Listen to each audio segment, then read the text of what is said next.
Hello, everybody. You are in my very messy office.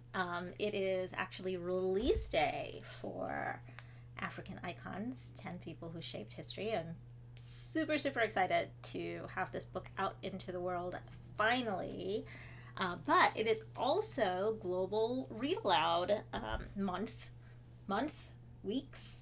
I'm not sure how long it is, but there is a class, Miss Brooks' class, had some questions, and I said that I would try to answer some of those questions for them.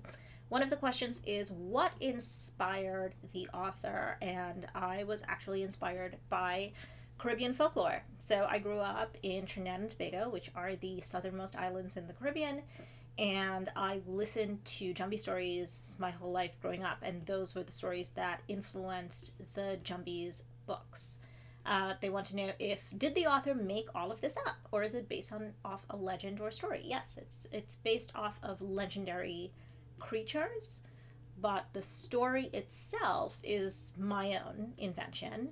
However, I did use sort of a Cinderella base as the story. You know, like this idea of a girl who has to go toe to toe with a stepmother, sort of like a mean stepmother kind of thing. So that's kind of the dynamic that I used to create the story.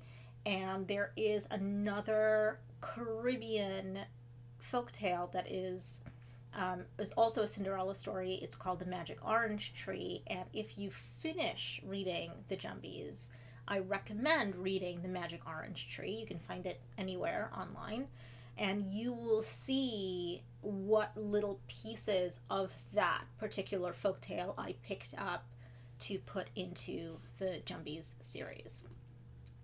What happened to Buki and Malik's parents? That is a really excellent question. I don't actually get around to answering that question until book 3. But there is a definite story that is with Buki and Malik's parents. So if you care to read all the way through to book 3, I think you will be very satisfied. Who inspired you to write this book? My kids. My kids grew up in the United States, so they did not have Jumpy stories the way I had Jumpy stories growing up. So I decided I would write this book so that they would become familiar with the creatures from their own folklore. Where did this book take place? Well, it takes place in the Caribbean. I was non-specific about any particular island because I wanted it to feel like it could belong to any island. But of course, I'm from Trinidad and Tobago, and so that was what I was thinking about when I thought about the setting. Is this book based on a real story? No, it is not based on a real story.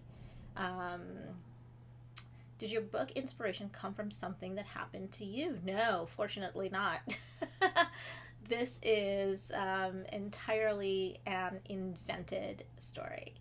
So I hope that answers some of your questions. And I hope your teachers share it with you. And I hope the Global Read Aloud, everybody who's doing the Global Read Aloud got a little bit from hearing me answer these questions. And I'm going to head back out to celebrate African Icons. I couldn't remember what it was called for a second. I'm gonna go back out to celebrate African Icons, 10 People Who Shaped History, and share that with the world.